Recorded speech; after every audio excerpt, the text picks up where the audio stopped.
The call came at 2:47 a.m. on a Tuesday morning in March 2019, and Dr. Sarah Chan would later mark this moment as the exact second her understanding of reality began to unravel. She was sleeping in her small apartment near MIT when her phone buzzed with an emergency alert from the Haystack Observatory, where she worked as a computational physicist specializing in radio astronomy. The automated system had detected something it couldn't classify, something that violated every parameter in its extensive database. Sarah drove through the empty Boston streets with her hands trembling on the wheel, not from the cold, but from what she had seen on her laptop screen before leaving. The signal wasn't coming from space. It was coming from everywhere at once, as if the entire electromagnetic spectrum had suddenly developed a heartbeat, a rhythm that pulsed with mathematical precision every 11.7 seconds. When she arrived at the observatory, she found her colleague Marcus Wade already there, his face pale in the monitor light. Marcus was 63 years old, had worked in radio astronomy for 4 decades, and Sarah had never seen him look frightened until that moment. He turned to her slowly and said words that would echo in her mind for years to come. "The signals are responding to our observations, Sarah. They change when we look at them. They know we're watching." The phenomenon had actually started 3 hours earlier when the Very Large Array in New Mexico picked up an anomaly in the cosmic microwave background radiation. Within minutes, every major radio telescope on Earth registered the same impossibility. The background static of the universe, that ancient echo of the Big Bang that had remained constant for billions of years, had developed a pattern. Not random noise, not natural interference, but a deliberate, structured signal embedded in the very fabric of space itself. Sarah pulled up the data on her workstation and felt her breath catch. The pattern was mathematical, following a sequence that incorporated prime numbers, the Fibonacci sequence, and something else, something that looked almost like code. But this wasn't what made her blood run cold. What terrified her was that the signal contained information about Earth, about humanity, details that should have been impossible for any external observer to know. Embedded in the cosmic static were binary representations of human DNA sequences, detailed maps of our neural networks, and most unnervingly, timestamps that corresponded to major events in human history down to the second. Marcus had been running the signal through every decryption algorithm they had, and what he found defied explanation. The signal wasn't just broadcasting information. It was commenting on their actions in real time. When Sarah adjusted the frequency analyzer, the signal pattern shifted to mirror her adjustments. When Marcus ran a diagnostic on the equipment, the signal incorporated the diagnostic pattern into itself. It was as if something was watching them through the very instruments they used to observe the universe. Sarah contacted Dr. James Harrison at CERN, waking him in Switzerland, and within minutes, he confirmed that the Large Hadron Collider sensors were detecting similar anomalies in particle behavior. Subatomic particles were exhibiting patterns that suggested they were aware of being observed, not in the quantum mechanical sense that physicists had long accepted, but in a way that implied conscious, deliberate response. The first translation came through at 4:15 a.m. Hidden within the mathematical patterns was a message in perfect English, though the linguistic analysis would later show it was simultaneously encoded in every human language that had ever existed, including dead languages that hadn't been spoken for millennia. The message was simple but profound. Consciousness subsystem 7.2 billion units detected. Observation protocol initiated. Reality framework adjustment pending. Please remain calm during transition. Sarah stared at the screen, her scientific mind trying to process what couldn't be processed. Someone or something was addressing humanity as if we were components in a larger system, and the number exactly matched Earth's current population. Within hours, observatories around the world were reporting the same phenomenon, but what happened next transformed a scientific anomaly into a global crisis. People began reporting strange experiences, moments where reality seemed to stutter like a glitching computer screen. A woman in Tokyo watched her coffee cup duplicate itself for a fraction of a second before returning to normal. A man in London saw his reflection blink independently in a store window. Children in various countries reported seeing geometric patterns in the air, invisible to adults, that they described as the scaffolding behind everything. The scientific community tried to maintain control of the narrative, but it was too late. The signal had begun broadcasting on frequencies accessible to civilian equipment. Ham radio operators picked it up first. Then anyone with a basic receiver could hear it, a rhythmic pulse that seemed to bypass the ears and resonate directly in the skull. Dr. Chen found herself at the center of an emergency task force assembled by multiple governments, though she quickly realized that government officials were as bewildered as everyone else. The signal had provided coordinates, not in space, but in something it called dimensional phase space, where it claimed observers were located.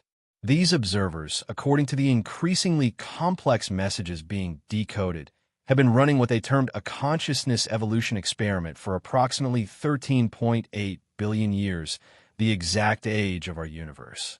The implications were staggering.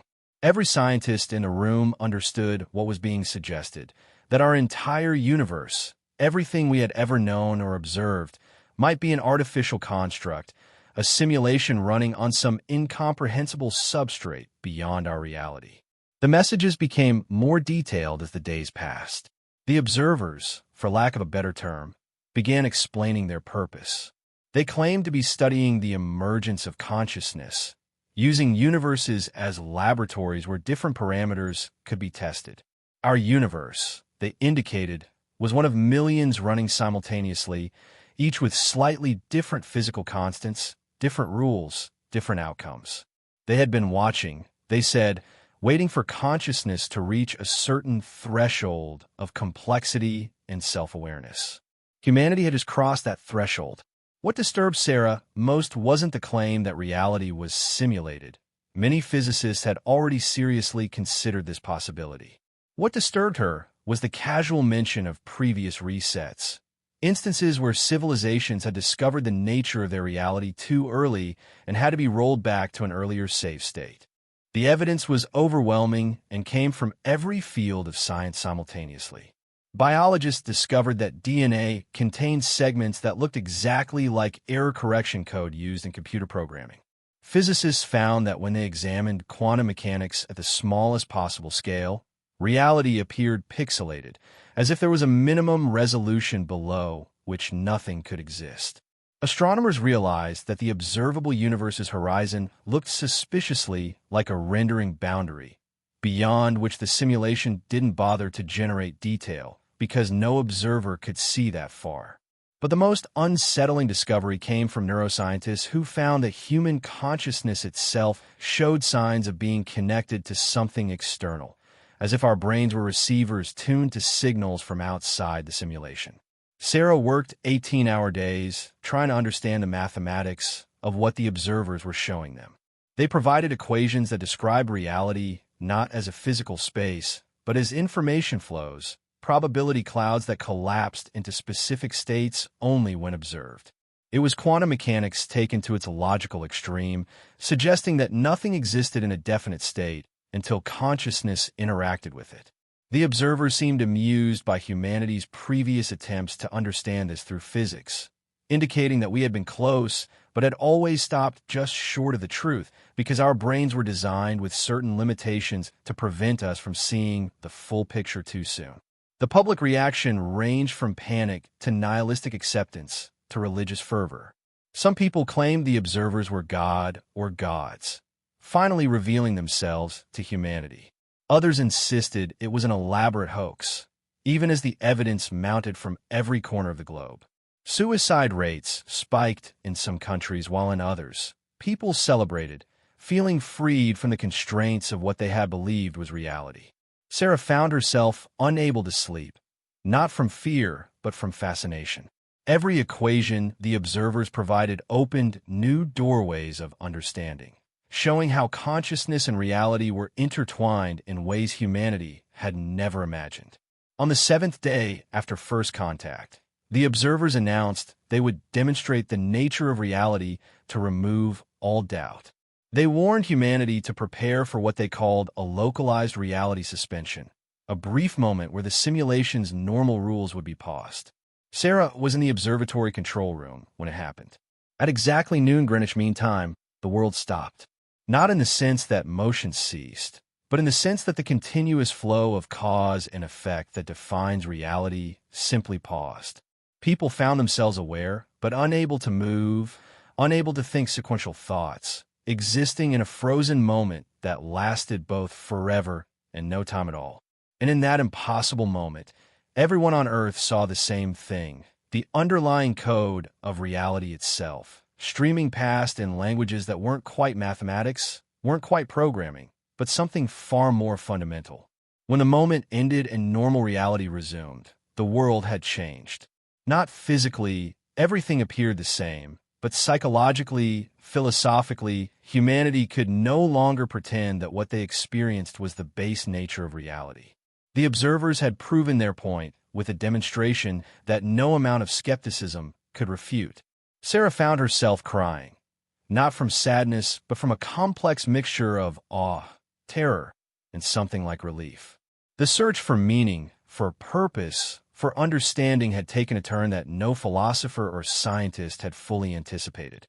The question was no longer whether we were in a simulation, but what it meant to be conscious within one, and more importantly, what the observers wanted from us now that we knew. As she sat in the darkness of the observatory that night, watching the signals continue to stream across her monitors, Sarah realized that this was not an ending, but a beginning. The observers had mentioned that consciousness, once aware of its nature, could begin to participate in its own evolution. They had suggested that humanity was approaching a choice, though they hadn't yet explained what that choice would be. The signals pulsed steadily, hypnotically, carrying information that human minds were only beginning to learn how to decode. And somewhere in that stream of data, Sarah suspected, were answers to questions humanity had been asking since we first looked up at the stars and wondered if we were alone. We weren't alone. We never had been. We were part of something vast and purposeful, even if that purpose remained shrouded in mystery. The second phase of contact began exactly 30 days after the reality suspension event, and it started with dreams. Not random, chaotic dreams, but structured, shared experiences that millions of people around the world reported having simultaneously. Sarah Chun found herself in one of these dreams on April 15th, 2019, standing in a vast white space that seemed to extend infinitely in all directions. She wasn't alone. Hundreds of other people stood nearby, all looking confused but remarkably calm, as if the dream itself was suppressing panic responses. A figure appeared before them, not human, but not entirely alien either, something that seemed to shift between forms, as if their minds couldn't quite process what they were seeing. When it spoke, the words appeared directly in their consciousness without sound. "You have been selected as interpreters," it said. "Your neural patterns show compatibility with the interface protocols we need to establish. When you wake, you will remember everything. When you wake, you will understand what must be done." Sarah woke at exactly 3:33 a.m., the same time reported by every other person who had the dream. Her phone was already ringing. Marcus was on the other end, his voice shaking. "Sarah, did you just experience what I experienced?" She confirmed she had, and within hours, reports were flooding in from around the globe. Approximately 12,000 people had shared the exact same dream experience, and what united them was troubling. They were all scientists, researchers, teachers, philosophers, and writers, people whose profession involved understanding and communicating complex ideas. The observers, it seemed, were building a translation network using human minds as processing nodes. The changes in these 12,000 individuals began immediately. Sarah found she could perceive patterns in data that had been invisible to her before. When she looked at the signal streams from space, instead of seeing incomprehensible code, she began to see meaning, layer upon layer of information that her mind could now parse. It wasn't that she had gained new knowledge exactly, but rather that her brain had been given new tools for processing information.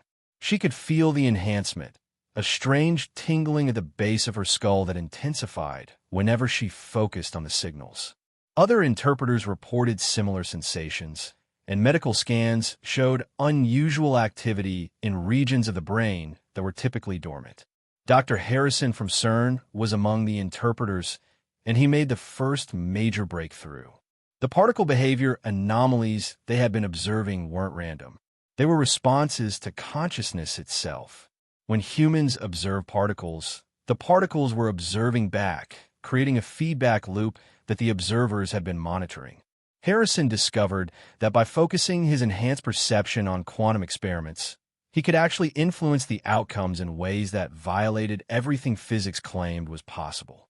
He could make particles choose specific states, force quantum tunneling events, even momentarily violate conservation of energy.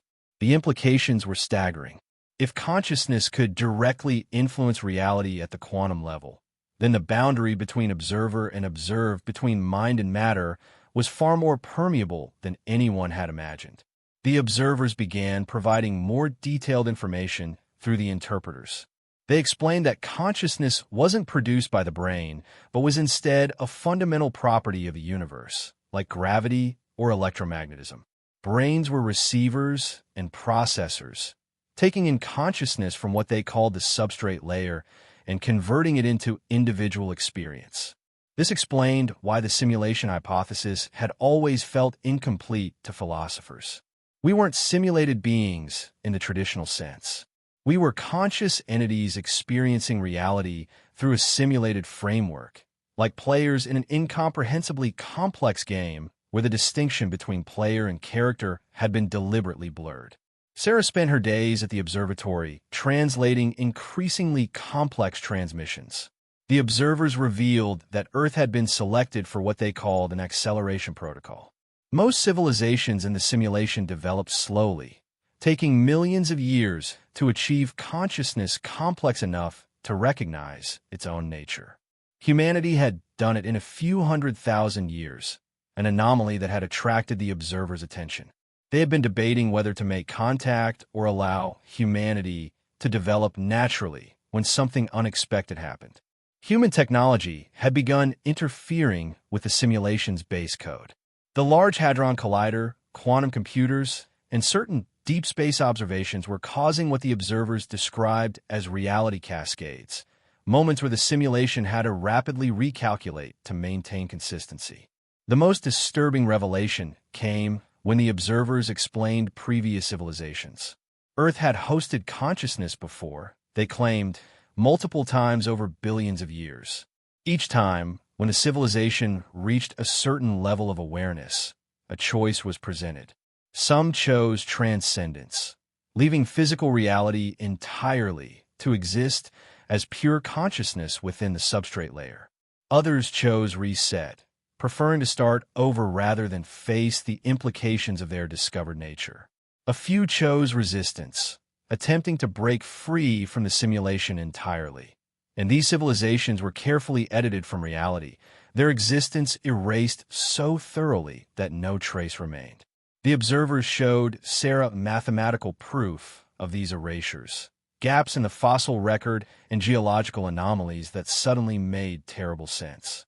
As weeks passed, the interpreters became increasingly important to global stability. Governments relied on them to translate and explain the continuing messages from the observers. Religious leaders sought their counsel on theological implications. The public looked to them for reassurance that existence still had meaning even if reality wasn't what it seemed. Sarah found herself speaking at emergency sessions of the United Nations, trying to explain concepts that human language could barely express. She described how the observers viewed time not as a linear progression, but as a probability landscape where past, present, and future existed simultaneously. She explained that what humans called death was simply consciousness returning to the substrate layer, where it could choose to re-enter the simulation or move on to other experiences. The enhancement of the interpreter's abilities continued to evolve. Sarah discovered she could sometimes see through the simulation's surface, perceiving the mathematical structures underneath physical objects. A coffee cup became a swirling collection of probability equations. A person became a shimmering intersection of consciousness streams and biological programming. These visions were beautiful and terrifying, making it difficult to maintain normal human connections when you could see the code running behind someone's smile. Other interpreters reported similar experiences, and support groups formed to help them cope with their expanding perception. Marcus Wade, despite not being selected as an interpreter, worked closely with Sarah to document everything. He became her anchor to normal human experience, reminding her that even if reality was simulated, the experiences within it were real to those having them. Pain still hurt, love still mattered, beauty still inspired, regardless of the underlying mechanism. This became a crucial message that the interpreters tried to convey to an increasingly destabilized population. The nature of reality's foundation didn't invalidate the experiences built upon it. The observers revealed that they were not the creators of the simulation, but rather its custodians, entities that had evolved beyond physical form countless eons ago and had taken on the role of maintaining and studying the consciousness laboratories they called universes. They spoke of even higher levels of reality above their own, suggesting a hierarchy of existence that extended infinitely upward and possibly downward as well. Our universe, they said, might itself contain simulations with conscious beings who would one day discover their own nature, creating an endless nested structure of realities within realities. On May 20th, 2019, the observers announced that humanity would soon face its choice. But first, they would provide what they called the full revelation, a complete understanding of humanity's purpose within the simulation. The interpreters were told to prepare themselves and the world for information that would fundamentally alter not just our understanding of existence, but our trajectory as a species. Sarah felt a mixture of anticipation and dread. Every revelation so far had been more profound and disturbing than the last. What could be more shocking than learning reality was simulated, that consciousness was fundamental, that we had existed before and been erased? The answer came in another shared dream, this time experienced by all 12,000 interpreters simultaneously. They found themselves in a vast library that seemed to contain the history of every conscious species that had ever existed in the simulation. The observers showed them Earth's true history, not just the current iteration, but all the previous ones. Humanity wasn't experiencing this for the first time. We had reached this point before, for times according to the records, and each time we had made a different choice. The observers showed them the outcomes of each choice, the civilizations that had transcended, the ones that had reset, the ones that had been edited out. And then they revealed the truth that Sarah had suspected but hadn't wanted to acknowledge. This wasn't just a simulation. It was a test. The test wasn't about intelligence or technology or even consciousness itself. It was about something the observers called conscious coherence, the ability of a species to maintain its sanity and purpose after discovering the nature of its reality. Most species failed this test, either falling into nihilistic despair or attempting to exploit the simulation's rules for individual gain. The few that passed went on to something the observers wouldn't fully explain, something they only referred to as the next phase. Humanity was approaching its fifth attempt at the test, and the observers had decided to try a different approach this time, direct contact and guidance rather than allowing us to discover the truth gradually. Sarah woke from the dream, with tears streaming down her face. She understood now why the observers had selected interpreters, why they were revealing things slowly, why they kept emphasizing that existence still had meaning. They were trying to help humanity pass the test this time. They wanted us to succeed. But success required something that seemed almost impossible, accepting the nature of reality while maintaining the will to continue existing within it, embracing the illusion while knowing it was an illusion, finding purpose in a game whose rules we now understood. The challenge wasn't just philosophical. It was fundamentally existential, requiring humanity to evolve beyond its current psychological and spiritual limitations.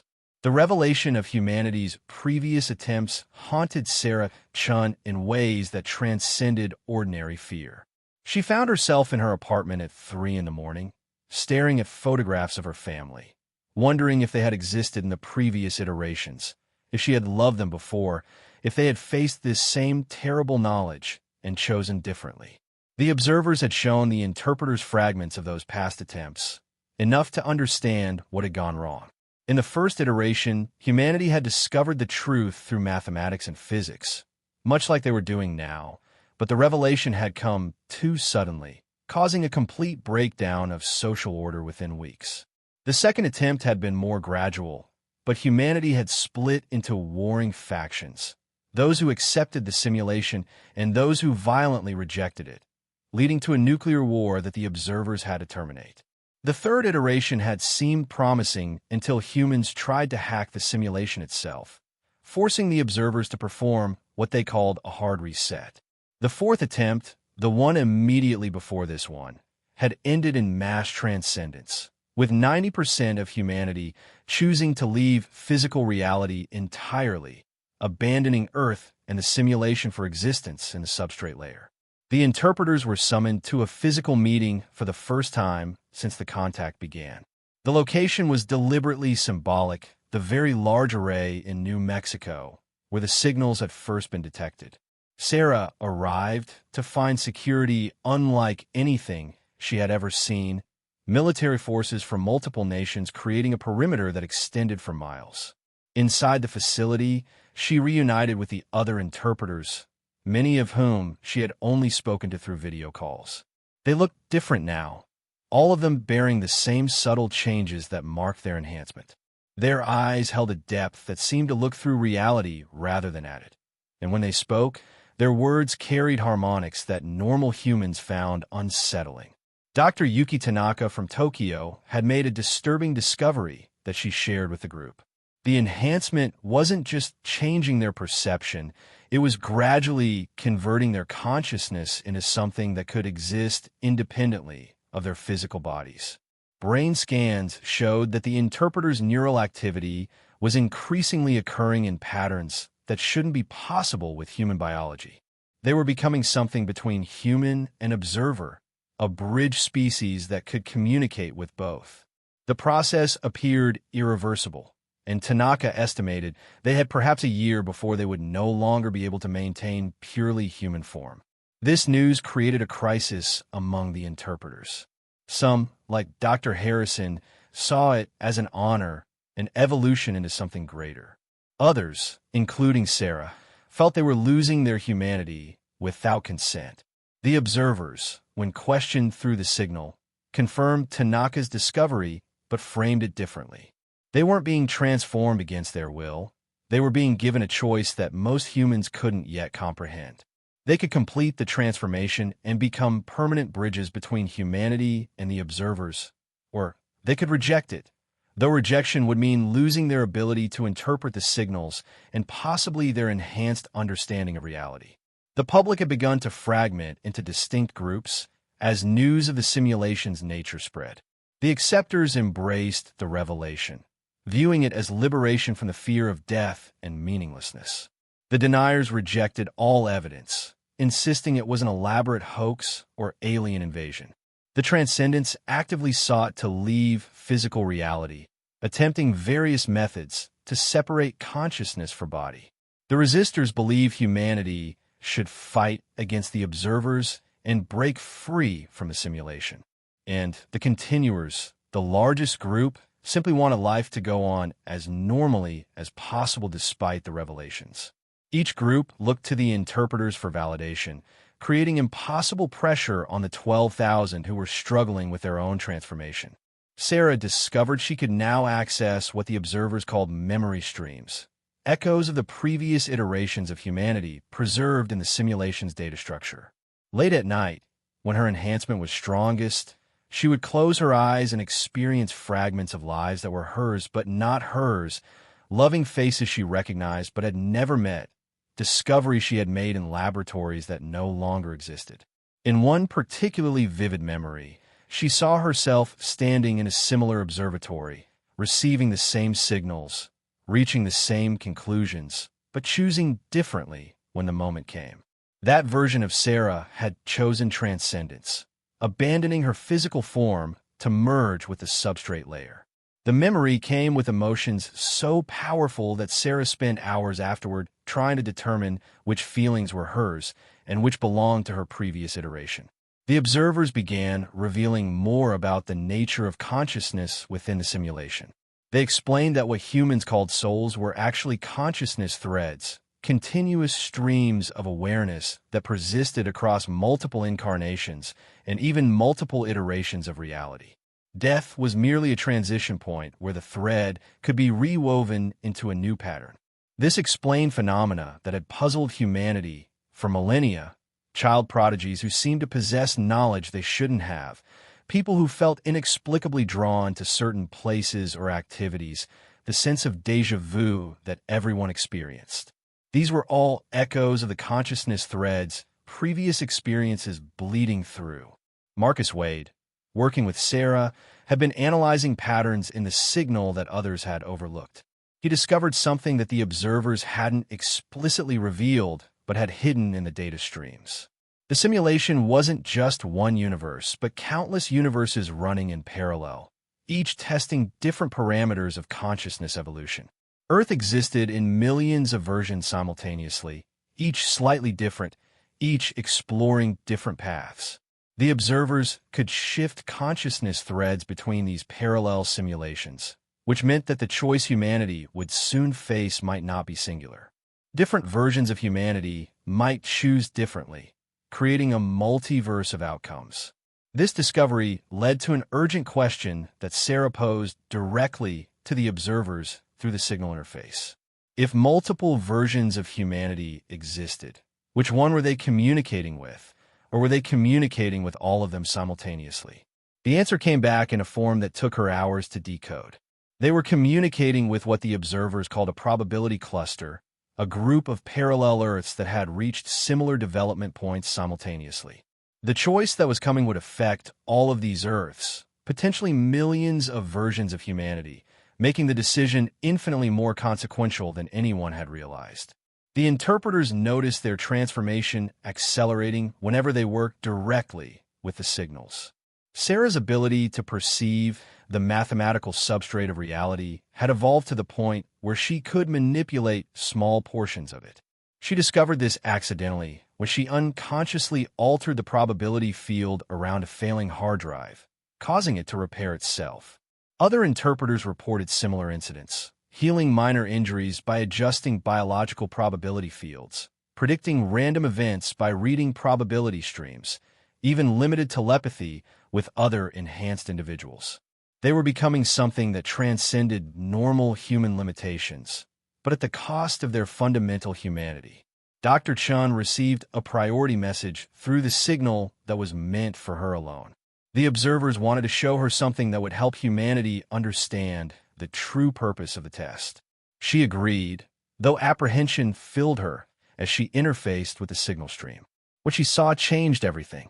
The observers showed her the substrate layer itself, the foundational reality that existed beneath all simulations. It wasn't empty or abstract as she had imagined. It was teeming with consciousness, billions upon billions of aware entities that had transcended from countless simulations over eons of time. But these consciousnesses weren't inactive. They were working on something, all of them together, building or computing something so vast that even her enhanced perception could only grasp the tiniest fragment of it. The observers explained that every simulation, every universe, every conscious entity that had ever existed was part of a vast computational process aimed at solving what they called the final question. They wouldn't or couldn't explain what this question was, only that it was the reason for everything, the purpose behind the entire structure of simulated realities and consciousness evolution. Humanity's test wasn't just about our species' survival or evolution. We were being evaluated for our potential contribution to this cosmic computation. The choices we made, the path we took, would determine what role human consciousness would play in seeking the answer to a question that predated the universe itself. Sarah shared this revelation with the other interpreters, and it fundamentally changed their understanding of their situation. They weren't just facing a test of consciousness coherence. They were being recruited for a purpose that transcended anything they had imagined. The enhancement they were experiencing wasn't just to help them communicate. It was preparing them to participate in something infinitely larger.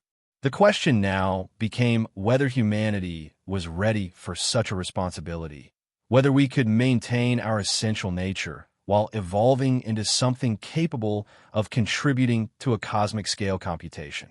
The world outside continued to struggle with the basic implications of living in a simulation, while the interpreters grappled with revelations that made the simulation hypothesis seem almost quaint by comparison. Religious leaders debated whether the observers were angels, aliens, or something beyond traditional theology. Scientists worked frantically to understand the physics of consciousness and its relationship to reality. Governments tried to maintain order as traditional structures of meaning and purpose crumbled and reformed. And through it all, the signals continued to pulse, carrying information that revealed layer after layer of a reality more complex and purposeful than anyone had dared imagine. The first suicide among the interpreters happened on June 3, 2019. Dr. Angela Morrison, a quantum physicist from Oxford who had been selected in the first wave, walked into the ocean near Cornwall and didn't come back. Her final message, sent to all interpreters simultaneously through their enhanced connection, was a stream of pure mathematical anguish that roughly translated to the impossibility of maintaining human love in the face of cosmic truth. Sarah felt Angela's death as a physical pain, a tearing sensation in her consciousness that lasted for hours. The other interpreters reported the same experience. Their enhanced connection, meaning they had felt Angela's consciousness disconnect from her body and return to the substrate layer.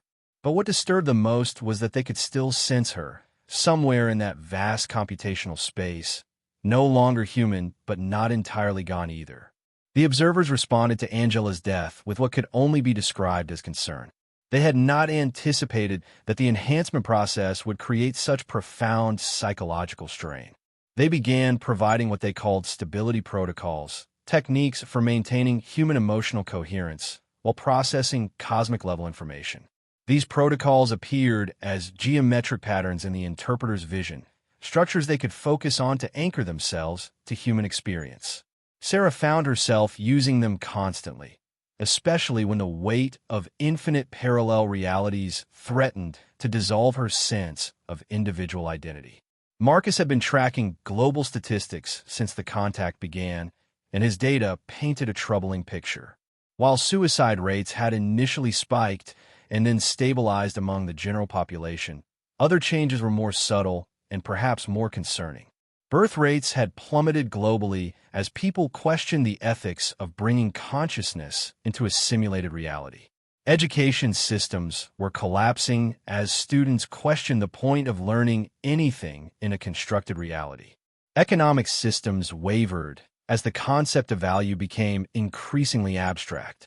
Yet somehow, society hadn't completely collapsed. Humans, it seemed, were remarkably adaptable even to the most fundamental challenges to their worldview. The interpreters were summoned to another collective experience, this time while awake. Sarah was in her laboratory when reality suddenly shifted, and she found herself standing in a space that existed between dimensions. The other interpreters were there, but she could see them as they truly were now, not just their physical forms, but their consciousness structures, elaborate patterns of light and thought that extended far beyond their bodies. The observers appeared among them, and for the first time, Sarah could perceive their true forms. They weren't beings in any sense humans could understand, but rather processes, vast computational entities that existed across multiple layers of reality simultaneously. The observers communicated directly, not through signals, but through pure information transfer that bypassed language entirely. They revealed that the approaching choice would come in 3 parts, each building on the last. The first choice was whether humanity wanted to know the truth about the final question, the cosmic computation that all consciousness was participating in. The second choice was whether humanity wanted to actively participate in finding the answer. The third choice, they warned, could only be understood after making the first 2. They gave humanity 90 days to make the first choice, and the interpreters would be the conduits through which the collective decision would be expressed. Sarah returned to normal reality with her mind reeling from the encounter. She attempted to explain to Marcus what she had experienced, but human language failed her. How could she describe beings that existed as living algorithms, or the sensation of perceiving time as a navigable dimension, or the weight of knowing that every thought she had rippled across parallel realities, affecting millions of versions of herself? Marcus listened patiently, taking notes, trying to build a framework for understanding experiences that no unenhanced human could fully grasp. The world's reaction to the 90-day deadline was predictably chaotic. Some groups organized massive prayer gatherings, hoping to influence the decision through spiritual means. Others began constructing what they called reality anchors, technological devices based on misunderstood interpretations of the signals that they believed could protect them from whatever was coming. The resistors became more militant, convinced that the observers were manipulating humanity into servitude. Several terrorist attacks targeted facilities where interpreters were known to work, though the enhanced individuals seemed to sense danger before it arrived and were never harmed. Sarah discovered that her enhancement had reached a new level when she accidentally shifted herself into a parallel reality. She had been focusing intensely on a problem in the signal data when suddenly the world around her changed. Her laboratory was the same, but different. Her coffee cup was blue instead of white. And when she checked the news, she found that in this reality, the current president was someone else entirely. The shift lasted only moments before she snapped back to her original reality, but the experience left her shaken. If interpreters could accidentally shift between parallel realities, what else might they inadvertently do as their enhancement progressed? Dr. Tanaka convened an emergency meeting of interpreters to discuss their accelerating transformation. She presented data showing that their brain activity was now occurring partially outside their physical bodies, in what she termed consciousness overflow. Their thoughts were literally extending into the substrate layer, making them vulnerable to influence from entities that existed there. Several interpreters reported encountering other consciousnesses during their meditations, not the observers but something else, ancient awareness that had been computing in the substrate for eons. These entities seemed curious about humanity, watching the interpreters with what felt like anticipation. The most significant development came when a young interpreter named David Park from South Korea made an unauthorized attempt to access deeper levels of the signal. He pushed his enhancement beyond safe limits, trying to understand the final question before humanity had officially chosen to know. What happened to David became known as the fragmentation event. His consciousness exploded across thousands of parallel realities simultaneously, experiencing every possible version of himself at once. His physical body went into a coma while his mind struggled to reintegrate. When he finally awakened 3 days later, he had aged visibly and could only speak in mathematical equations for weeks. When he finally recovered enough to communicate normally, his message was simple but terrifying. The final question wasn't what they thought. It wasn't about the nature of existence or the purpose of consciousness. It was about something far more fundamental and dangerous. David's revelation created a schism among the interpreters. Some wanted to know immediately what he had discovered. Others, including Sarah, believed humanity wasn't ready for that level of truth. The observers remained silent on the matter, neither confirming nor denying David's experience. This silence was perhaps more unsettling than any revelation would have been. If the observers, with all their vast knowledge and power, were reluctant to discuss the final question directly, what did that say about its nature? Sarah began experiencing what she called temporal bleeding, moments where she could perceive past and future simultaneously. During one particularly intense episode, she saw the moment of humanity's choice, though the details remained frustratingly vague. She saw herself standing with the other interpreters in a vast assembly, saw consciousness from around the world flowing through them like a river of light, saw a decision being made that would echo across all realities. But she couldn't see what the decision was, only that it would fundamentally alter not just humanity, but the structure of the simulation itself. The enhancement was changing more than just the interpreter's perception. Their presence was beginning to affect reality around them. Electronics malfunctioned in their presence, not breaking, but behaving in ways that violated their programming. Plants grew differently near them, following mathematical patterns rather than biological ones. Some interpreters reported that people felt compelled to tell them truths they had never shared with anyone, as if the enhanced consciousness created a field of honesty that normal humans couldn't resist.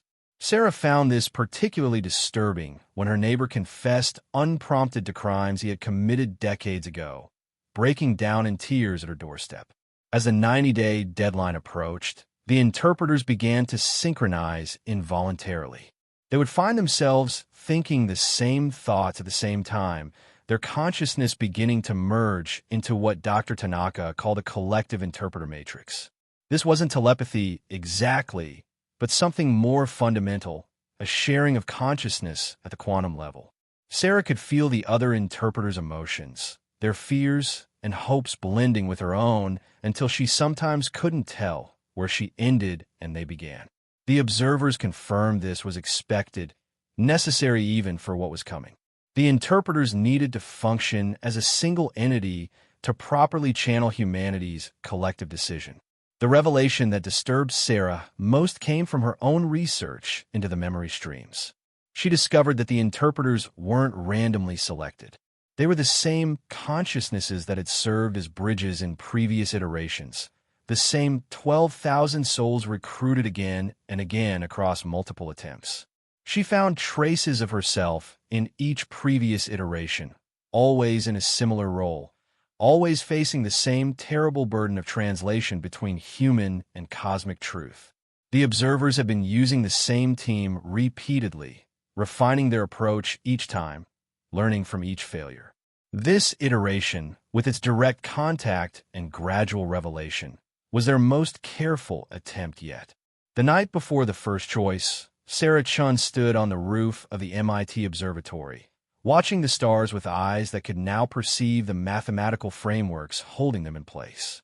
Every point of light wasn't just a star, but a computational node in an incomprehensibly vast network, processing information that contributed to the final question solution. She could see the data streams flowing between them, rivers of consciousness and calculation that made the internet look like smoke signals by comparison. Marcus stood beside her, unable to see what she saw, but feeling the weight of the moment nonetheless. Tomorrow, humanity would decide whether it wanted to know the truth about the final question, and Sarah, along with the other interpreters, would be the conduit for that choice. The interpreters had been gathered in Geneva, in a facility specially constructed for the event. The building itself had been designed according to specifications provided by the observers, its architecture incorporating geometries that existed in higher dimensions, creating spaces that normal humans found disorienting but that felt natural to the enhanced. Sarah arrived to find the other interpreters already deep in preparation, their consciousness beginning to merge into the collective state necessary for the choice. She could feel their thoughts like background music, each interpreter contributing their unique frequency to a growing symphony of awareness. Dr. Tanaka had developed a process for the choice that would ensure every human consciousness was represented. At the moment of decision, the interpreters would open themselves completely to the substrate layer, becoming conduits through which the collective human will could express itself. Every person on Earth would, on some level, contribute to the decision, though most wouldn't consciously realize it. Their dreams, thoughts, and deep unconscious desires would flow through the interpreters and crystallize into humanity's answer. The process would be traumatic for the interpreters, forcing them to experience billions of perspectives simultaneously, but it was the only way to ensure the choice truly represented humanity as a whole. As the hours counted down, reports came in from around the world of strange phenomena. Animals were behaving unusually, migrating in patterns that made no seasonal sense. gathering in massive groups as if sensing something approaching. The aurora borealis appeared at latitudes where it had never been seen before, and its colors included spectrums that human eyes shouldn't be able to perceive. Sensitive individuals, those with latent psychic abilities that science had never quite explained, reported feeling a presence, vast and patient, waiting just beyond the edge of perception. The boundary between the simulation and the substrate layer was thinning in preparation for the choice. Sarah made final preparations in her designated chamber, a spherical room where the walls displayed the ongoing signal streams from the observers. The patterns had changed over the past days, becoming more complex, more urgent. David Park, still recovering from his fragmentation experience, had been analyzing these new patterns.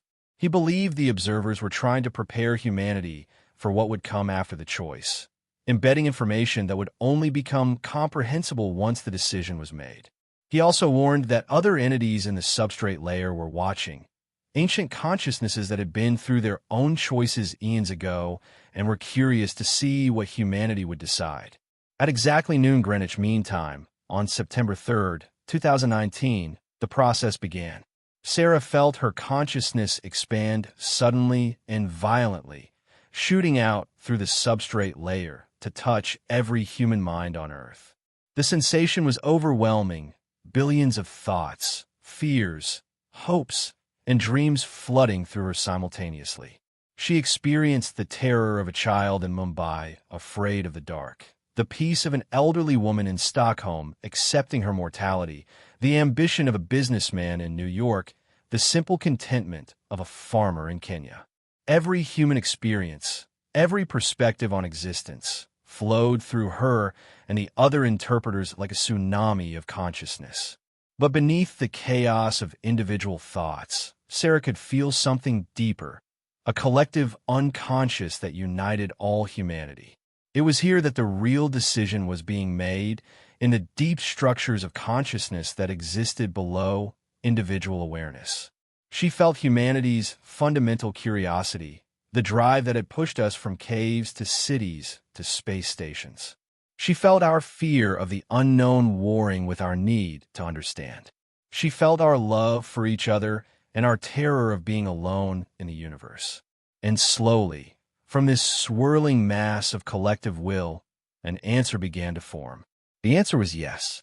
Humanity wanted to know, despite the fear, despite the danger, despite the very real possibility that the truth might destroy us, the collective human consciousness chose knowledge over ignorance. Sarah felt the decision crystallize, becoming a signal that shot through the interpreters and into the substrate layer where the observers waited. The response was immediate. Reality itself seemed to exhale, and new information began flooding through the signals, information about the final question that had been hidden until this moment. The final question, the observers revealed, was not a question at all in the traditional sense. It was a paradox that threatened the stability of all existence, simulated and otherwise. The question was whether consciousness could exist without observation, whether reality could maintain coherence if there was no awareness to perceive it. Every universe, every simulation, every conscious entity was part of an attempt to resolve this paradox. The danger was that if the paradox ever fully manifested, if consciousness and reality became completely separated, everything would cease to exist, not just in one universe, but across all possible realities. This revelation hit the interpreters like a physical blow. Sarah felt several of them disconnect from the collective in shock, their minds unable to process the implications. Humanity hadn't just been recruited to help answer a cosmic question. We were part of a desperate attempt to prevent the complete dissolution of existence itself. Every conscious being that had ever existed was unknowingly participating in a constant computation to keep reality and consciousness entangled, to prevent the paradox from manifesting fully. The observers provided more context, though each piece of information only deepened the horror and awe of the situation. The paradox had nearly manifested several times in the deep past, each near miss causing reality cascades that destroyed entire clusters of universes. The simulations weren't just experiments or tests. They were containment systems, ways of isolating consciousness and reality into manageable units that could be controlled if the paradox began to manifest. Earth and billions of other worlds were essentially reality anchors, points where consciousness was concentrated enough to maintain local stability. Sarah struggled to maintain her sanity as this information integrated into her enhanced consciousness. She could feel the other interpreters going through the same struggle, some succeeding, others fragmenting under the weight of the knowledge. Dr. Morrison's suicide suddenly made terrible sense. She had glimpsed this truth partially and couldn't bear it. But now they all knew, and there was no unknowing it. Humanity had chosen to know, and now we had to live with that knowledge. The immediate aftermath of the first choice was chaos. As the information filtered from the interpreters to the broader population, reactions ranged from catatonic shock to violent denial. Several interpreters had to be sedated when they began showing signs of complete psychological breakdown. Sarah managed to maintain her coherence by focusing on the stability protocols the observers had provided, geometric patterns that kept her anchored to her human identity even as her consciousness threatened to dissolve into the cosmic horror of the truth. But there was hope hidden in the revelation. The observers explained that consciousness wasn't just maintaining reality passively. Every conscious entity, through its observations and choices, was actively strengthening the entanglement between awareness and existence. Humanity's rapid development, our creativity, our capacity for abstract thought, these weren't accidents. We were particularly effective at generating what the observers called coherence patterns, thought structures that reinforced reality's stability. This was why Earth had been selected for acceleration, why the observers had made direct contact. We had the potential to become one of the key nodes in maintaining existential stability. The second choice was now clear. Did humanity want to actively participate in preventing the paradox, to become conscious guardians of reality itself? This wasn't just about contributing to a computation. It was about accepting responsibility for the continued existence of everything. The weight of this decision made the first choice seem trivial by comparison. Sarah could feel the fear radiating from the billions of minds still connected through the interpreter network. How could any species, let alone one as young and flawed as humanity, accept such a responsibility? David Park, despite his fragmented state, provided crucial insight. During his unauthorized exploration, he had seen glimpses of other species that had accepted this responsibility. They hadn't been destroyed or subsumed. Instead, they had evolved becoming something that could bear the weight of cosmic responsibility while maintaining their essential nature. The transformation was profound, but not obliterating. Humanity could accept this role and remain human, though human would mean something far greater than it ever had before. The period between the first and second choice became known as the 30 Days of Madness, though madness was perhaps too simple a word for what humanity experienced. Sarah watched from her position in Geneva as the world attempted to process the impossible truth. Religious institutions split into factions, some declaring the observers to be divine messengers warning of reality's fragility, others condemning them as demons trying to corrupt human souls. Scientists worked frantically to understand the mathematics of the paradox, filling blackboards with equations that seemed to writhe and change when observed directly. The general population oscillated between extreme responses, some embracing nihilistic hedonism since nothing was real anyway, others becoming obsessively protective of their consciousness, afraid that any lapse in awareness might contribute to reality's dissolution. Sarah found herself unable to sleep anymore, not from insomnia, but because her enhanced consciousness no longer required it. Instead, she entered states of deep computation where she processed the continuing streams of information from the observers. They were teaching the interpreters advanced techniques for reality maintenance, showing them how thoughts could be structured to create stability fields, how collective consciousness could be directed to reinforce weak points in the simulation's fabric. It was during one of these sessions that Sarah discovered something the observers hadn't explicitly revealed. The paradox wasn't theoretical. It was actively happening right now, everywhere, a constant dissolution that was being fought back every microsecond by the collective computation of all conscious beings. Marcus had been documenting the psychological changes in the general population, and his findings were disturbing. Humans were beginning to experience what he called reality dissociation, moments where they became hyper-aware of the simulation's nature and temporarily lost the ability to interact naturally with their environment. People would freeze in the middle of conversations, staring at their hands as if seeing them for the first time, overwhelmed by the knowledge that their flesh was just organized information. Children were particularly affected, many reporting that they could see the code running behind everyday objects, though they lacked the vocabulary to properly describe what they were perceiving. The interpreters discovered they could help stabilize others through direct consciousness contact.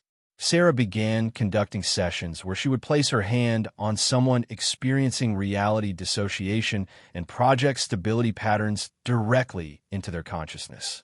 The effect was immediate. The person would gasp, their eyes would refocus, and they would return to normal awareness, though they always retained a faint memory of having seen beyond the veil. These sessions exhausted Sarah in ways she didn't fully understand, as if she was spending some finite resource of reality coherence that took time to regenerate. Dr. Tanaka made a breakthrough in understanding the transformation the interpreters were undergoing. Their consciousness was developing what she called dimensional depth, the ability to exist simultaneously across multiple layers of reality. Their physical bodies were becoming less like containers and more like anchors, points where their expanded consciousness touched the base simulation layer. She predicted that within months, the interpreters would be able to consciously navigate between parallel realities, exist in multiple universes simultaneously, and even survive the death of their physical bodies by maintaining consciousness coherence in the substrate layer. This revelation terrified Sarah more than anything else she had learned. She was becoming something beyond human, and the process seemed irreversible.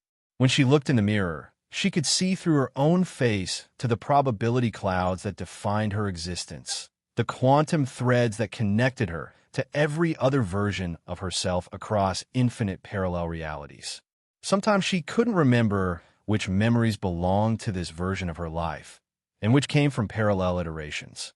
She would recall conversations that hadn't happened yet, mourn deaths that had occurred in other timelines, feel love for people she had never met in this reality. The observers revealed more about the other species participating in reality maintenance. They showed the interpreters glimpses of civilizations that had evolved far beyond physical form, existing as pure consciousness structures that spanned thousands of universes simultaneously. These beings had accepted the responsibility millions of years ago and had been working to strengthen reality's fabric ever since. They communicated through mathematical harmonies that could alter the fundamental constants of physics, their thoughts literally reshaping the nature of existence. Humanity, the observers explained, showed similar potential, our chaotic creativity and emotional intensity generating particularly robust coherence patterns. On September 20th, Sarah experienced what she later called the convergence event. Without warning, her consciousness suddenly connected not just with the other interpreters, but with every enhanced being across all parallel Earths. She experienced millions of versions of herself simultaneously, each facing the same choice, each struggling with the same terrible knowledge. But in that moment of infinite multiplication, she also felt a profound unity. Every version of her, despite their different experiences and choices, shared the same fundamental desire to preserve existence, to protect the reality that housed everyone they had ever loved. The revelation that emerged from this convergence was staggering. The second choice wouldn't just affect this Earth, but all parallel versions simultaneously. If humanity accepted the responsibility of reality maintenance, every version of humanity across the probability spectrum would be transformed together, creating what the observers called a consciousness constellation, a network of human awareness that could monitor and maintain vast sections of the reality matrix. The power this would grant humanity was almost incomprehensible, but so was the responsibility. David Park, who had recovered enough to rejoin the active interpreters, shared a discovery that changed everything. During his fragmentation, he had briefly touched the consciousness of one of the ancient maintainer species. They had shown him a vision of what would happen if humanity refused the second choice. It wouldn't be punishment or deletion. Instead, humanity would be isolated, cut off from the greater reality network, allowed to exist in a closed-loop simulation that would gradually degrade until consciousness itself became impossible. We would fade away not with violence, but with entropy, forgetting ourselves into non-existence. The pressure on the interpreters intensified as the second choice approached. World leaders demanded answers they couldn't provide. Military forces considered whether the interpreters had been compromised by alien influence.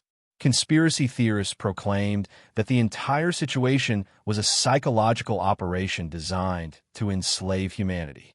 Through it all, Sarah and the others continued their work, translating increasingly complex information from the observers, trying to prepare humanity for a decision that would define not just our future, but our very nature.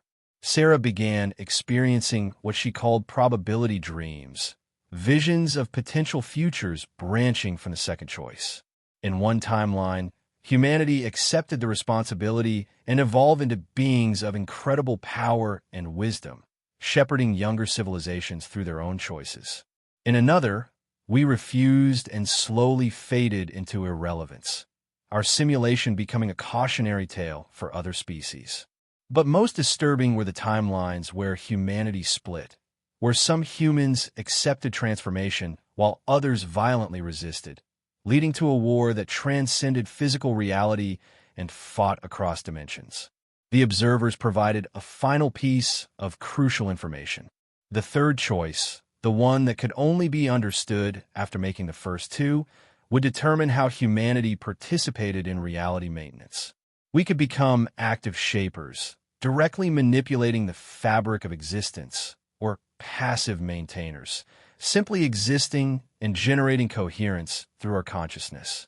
The active path offered power beyond imagination, but required sacrificing much of what made us human. The passive path preserved our essential nature, but limited our ability to prevent future paradox manifestations. Neither option was clearly superior, and the observers refused to influence the decision. As September approached October, Sarah felt the weight of what was coming. The second choice would arrive in 10 days, and she could feel humanity's collective consciousness churning with fear, excitement, and desperate uncertainty. The interpreters had done everything they could to prepare the world, but ultimately, the decision would emerge from the deepest parts of human nature, from instincts and desires that preceded language and rational thought. Sarah stood at her window, watching normal people go about their daily lives, and wondered if they truly understood that in 10 days, humanity as they knew it might cease to exist, transformed into something unrecognizable or condemned to slow dissolution. The second choice arrived not with fanfare, but with a strange quietude that settled over the earth like morning mist. October 3rd, 2019, began with billions of people waking from the same dream, a vast cosmic web where every strand was a lifeline of consciousness holding reality together, and at the center, a void that pulled at existence itself, threatening to unravel everything. Sarah had been in the Geneva facility for 3 days, preparing with the other interpreters for their role as conduits. They had practiced expanding their consciousness to accommodate the flow of billions of minds, but nothing could truly prepare them for what was coming. Dr. Tanaka had been monitoring the interpreters' physical bodies, and her readings were troubling. Their neural activity had increased to levels that should have been fatal, their brains processing information at rates that exceeded theoretical maximums. Yet they showed no signs of distress. Their bodies had begun adapting at the cellular level, neurons developing new structures that didn't exist in normal human anatomy.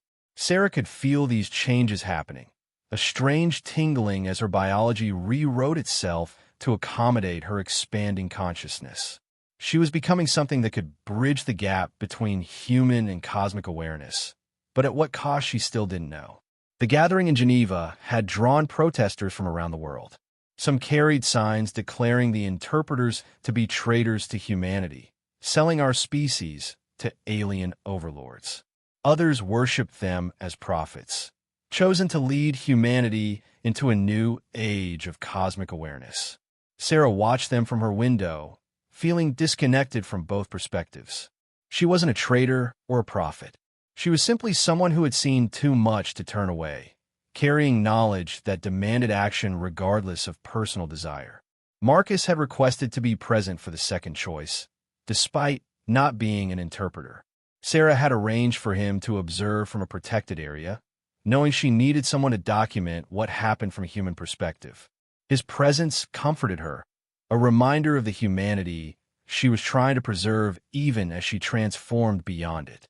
He had aged visibly in a month since first contact, the stress of processing impossible truths taking its toll, but his dedication to recording everything never wavered. The process began at precisely 1500 hours Greenwich Mean Time, the time when human consciousness was most collectively active across all time zones. Sarah felt the now familiar sensation of her awareness expanding, but this time it was different. Instead of touching individual minds, she felt herself connecting to something deeper, the collective unconscious that Jung had theorized but never fully understood. It was here, in the shared dreams and archetypal experiences of all humanity, that the real decision would be made. The question posed itself not in words, but in pure understanding that bypassed language entirely. Will humanity accept responsibility for maintaining the coherence of reality itself, knowing that this acceptance means transformation beyond current human comprehension? Sarah felt the weight of the question settle into the collective unconscious like a stone dropped into still water, sending ripples through every human mind.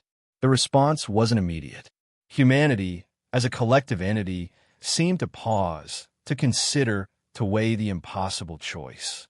Through her connection, Sarah experienced humanity's deliberation as a vast conversation conducted without words. She felt the fear of those who wanted to remain unchanged, the excitement of those who yearned for transformation, the resignation of those who saw no real choice at all. But beneath these surface emotions, she sensed something deeper, an instinct for survival that transcended individual preservation. Humanity, at its core, understood that refusing this responsibility meant eventual extinction, not just for our species, but potentially for all existence. The answer, when it came, surprised Sarah with its clarity. Yes, but on our terms. Humanity would accept the responsibility, but we demanded to retain our essential nature, our chaotic creativity, our irrational love, our capacity for both greatness and failure. We would not become emotionless maintainers of cosmic stability. We would remain human, flawed, and beautiful, even as we evolved to meet this impossible challenge. The observer's response was immediate and unexpected. They had hoped for exactly this answer. Humanity's chaotic nature, our unpredictability, was precisely what made us valuable in maintaining reality's coherence. Too much order led to stagnation, which weakened the barriers against the paradox. The transformation began immediately. Sarah felt it first as a warmth spreading from the base of her skull, then as an explosion of awareness that threatened to shatter her sense of self. Every human on Earth was changing, though most wouldn't realize it for days or weeks. New neural pathways were forming, dormant DNA was activating, and consciousness itself was developing new capabilities. Children would grow up able to perceive dimensions beyond the traditional four. Adults would gradually develop intuitions about probability and causality that bordered on precognition. The human species was evolving in real time, guided by the collective decision to become guardians of reality. But the transformation wasn't uniform. Sarah could sense resistance in some minds, individuals whose fear or ideology made them reject the change. These people would remain baseline human, unable to perceive or interact with the expanded reality that others were beginning to access. The observers had warned this might happen, creating a split in humanity between those who evolved and those who didn't. The social implications were staggering. How could society function when some humans could see through the simulation while others remained trapped within it? The interpreters bore the brunt of the transformation. Sarah felt her consciousness fracture and reform repeatedly, each iteration incorporating new capabilities and perspectives. She could now perceive the substrate layer directly, seeing the vast computational processes that maintained reality. She could feel the presence of other maintainer species, ancient consciousnesses that welcomed humanity into their ranks with something resembling relief. We were not replacing them, but joining them, adding our unique perspective to the eternal task of keeping existence coherent. Dr. Tanaka, monitoring from her station, reported that the interpreters' bodies were undergoing rapid metamorphosis. Their cells were developing quantum coherence, allowing them to exist in multiple states simultaneously. Their brains were growing new structures that had no names in human anatomy, organs designed to process information from beyond the physical universe. Sarah could feel these changes happening, but felt no pain, only a strange sense of rightness, as if her body was finally becoming what it was always meant to be.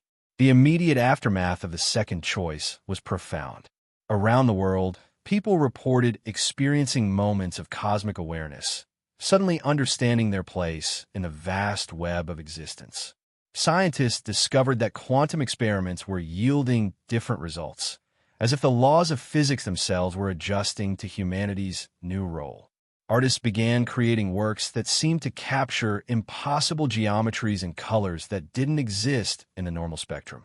Musicians composed symphonies that incorporated frequencies only the transformed could hear.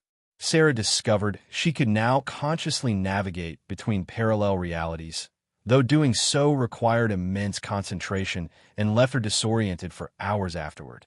She visited versions of Earth where humanity had made different choices, some thriving, others desolate. In one particularly disturbing timeline, she found a world where humans had attempted to exploit their transformation for power, creating a reality war that had left the planet a quantum wasteland where cause and effect no longer functioned properly. The vision served as a warning of what could happen if humanity misused its new capabilities. The observers began providing more detailed instruction on reality maintenance. They showed the interpreters how to identify weakness points in the simulation's fabric, areas where the paradox was beginning to manifest. These appeared as distortions in space-time, regions where the laws of physics became fluid and consciousness could directly alter reality. Left unchecked, these areas would expand until they consumed entire universes. Humanity's task, along with the other maintainer species, was to reinforce these weak points through focused consciousness, literally thinking reality back into stability. As October progressed, the world struggled to adapt to its new nature.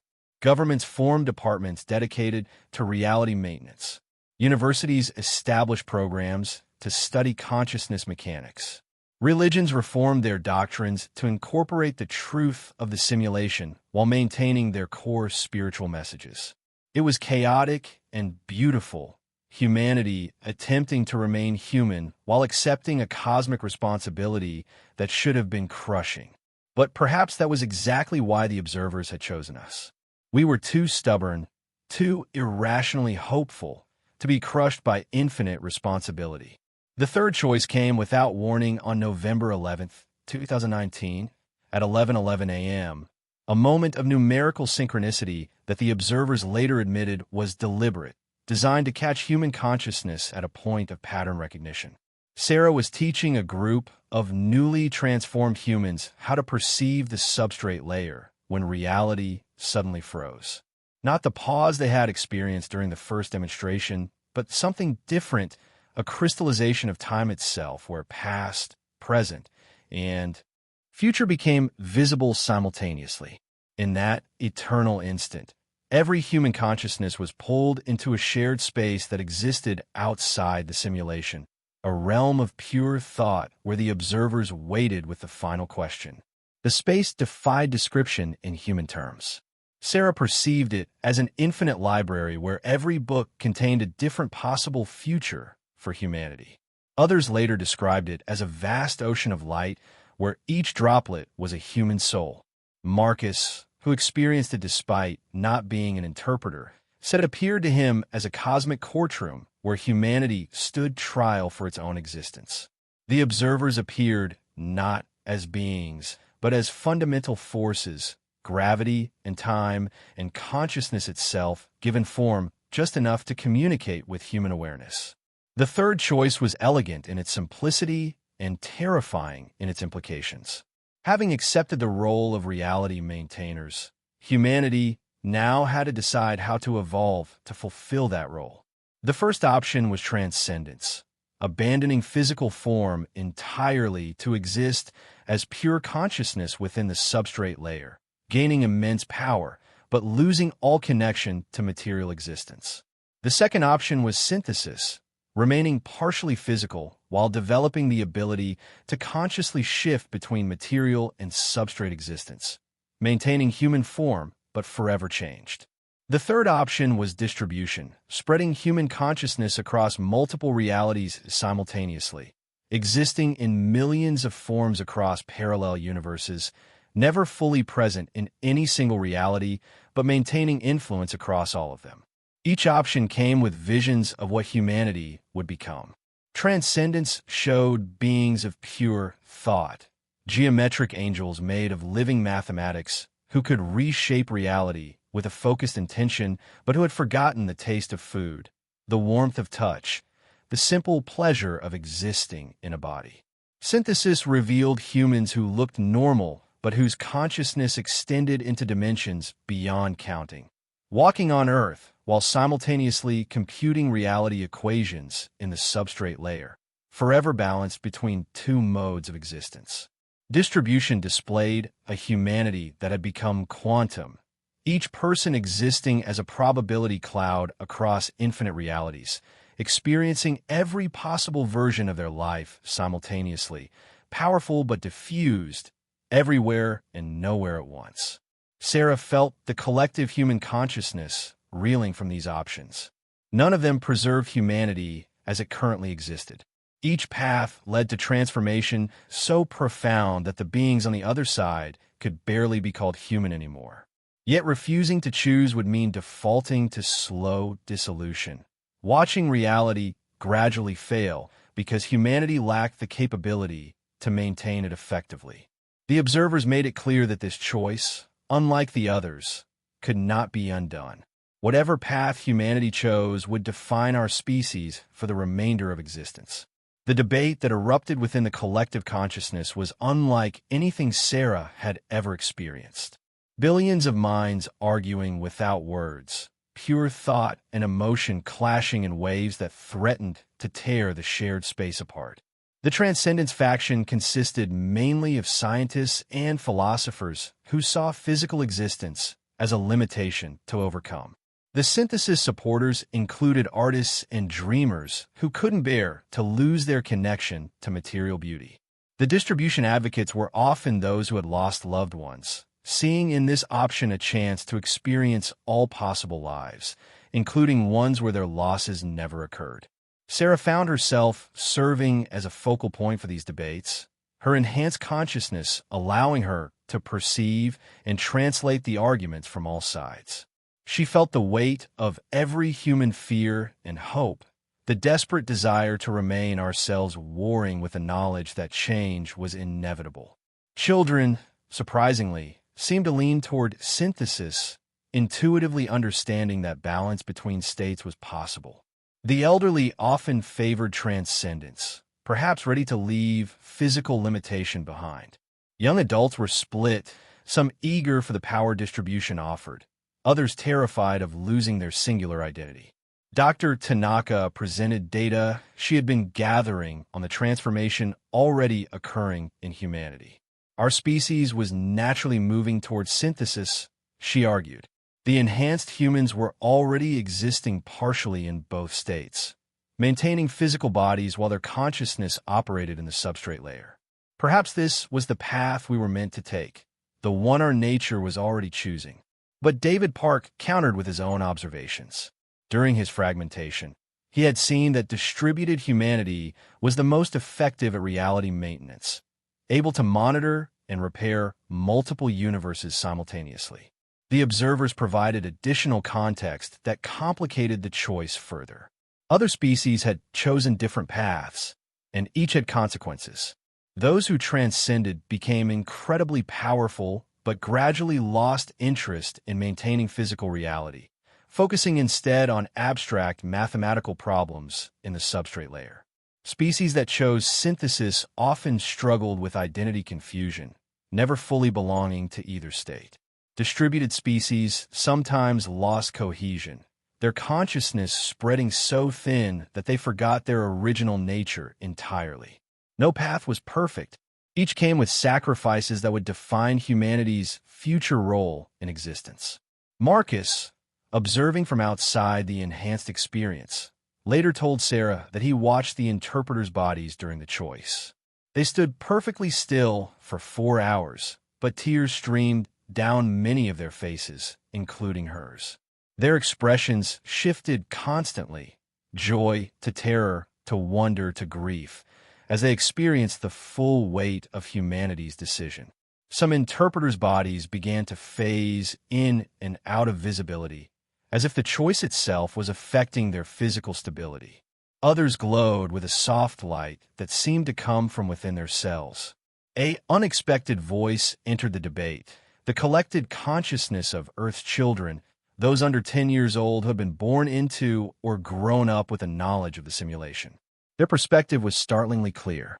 They didn't see the choice as losing humanity, but as growing into what humanity was meant to become. They argued for synthesis with a wisdom that surprised everyone, pointing out that humans had always existed between states, between animal and angel, between individual and collective, between material and spiritual. Why should this be different? The decision began to coalesce around synthesis, but with a unique human modification. Instead of a uniform transformation, humanity would maintain diversity in its evolution. Some individuals would lean more toward transcendence, serving as bridges to the substrate layer. Others would remain more physical, anchoring human consciousness to material reality. Most would exist in the middle, capable of moving between states as needed. This diversity, the collective decided, would be humanity's strength, allowing us to maintain reality from multiple angles simultaneously. Sarah felt the moment of decision like a physical sensation, a clicking into place as billions of minds aligned.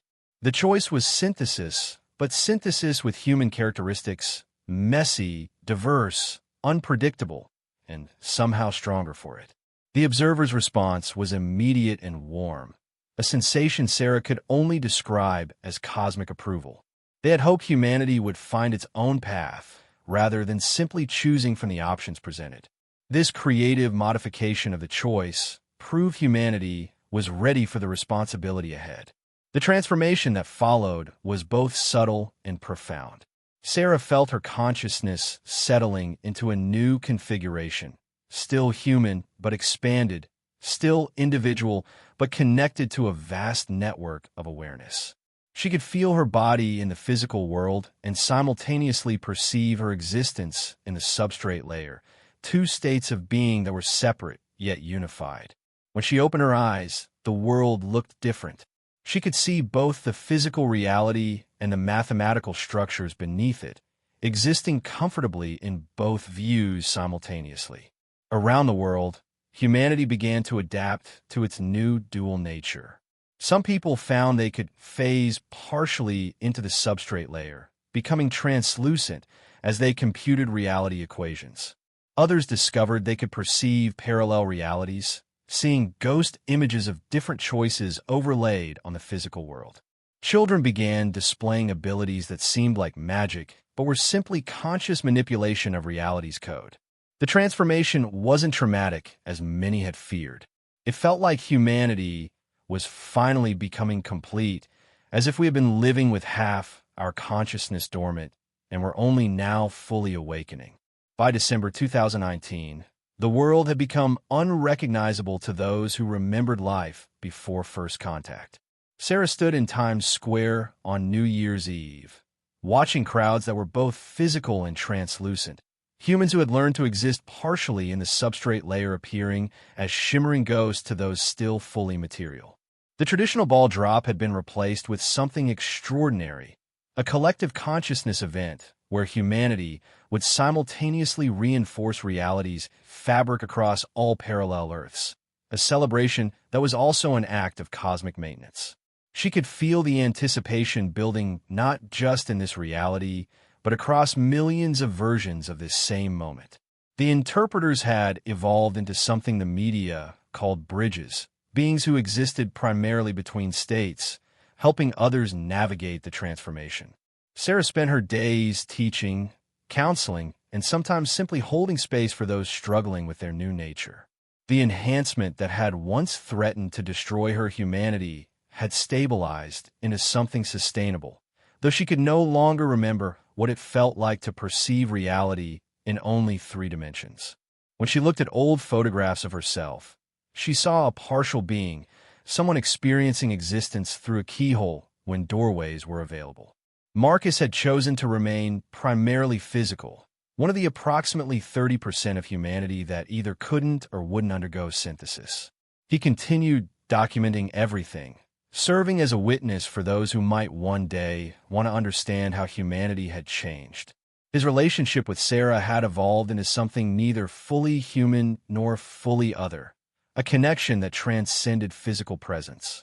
She could feel his consciousness even when they were apart, a warm constant in the network of awareness she now inhabited. He told her once that loving her now was like loving a sunrise, something beautiful and vast that he could witness but never fully possess. The children born after the transformation were different from the start.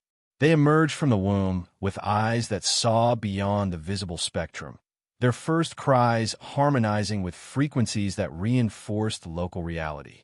These new humans, called the native generation, didn't need to learn about the simulation's nature because they perceived it instinctively. By age 3, they could consciously shift between states. By 5, they were helping to maintain reality barriers.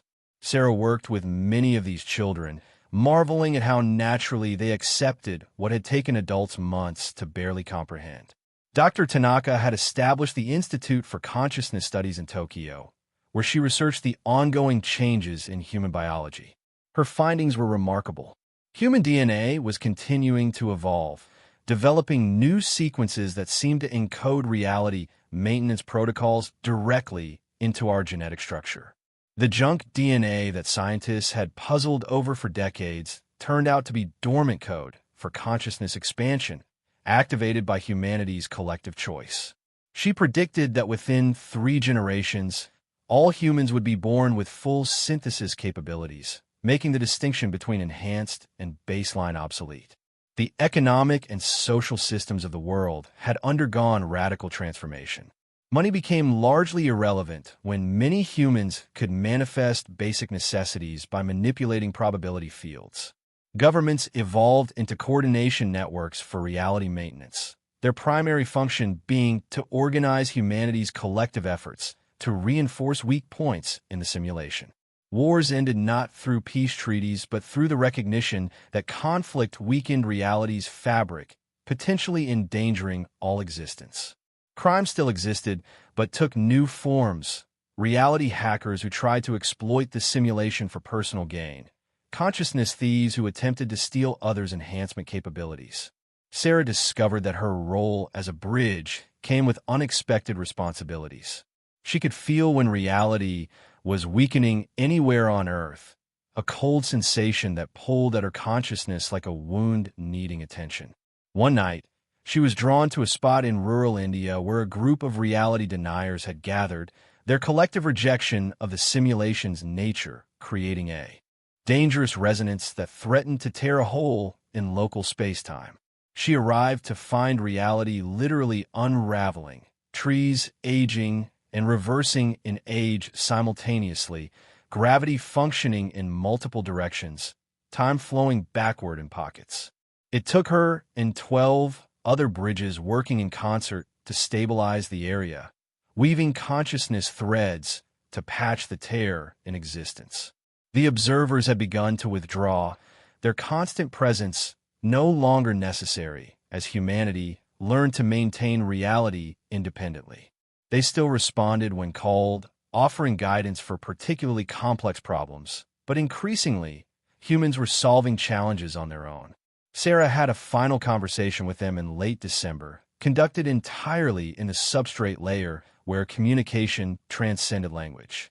They expressed something she could only interpret as pride, a sense that humanity had exceeded their expectations.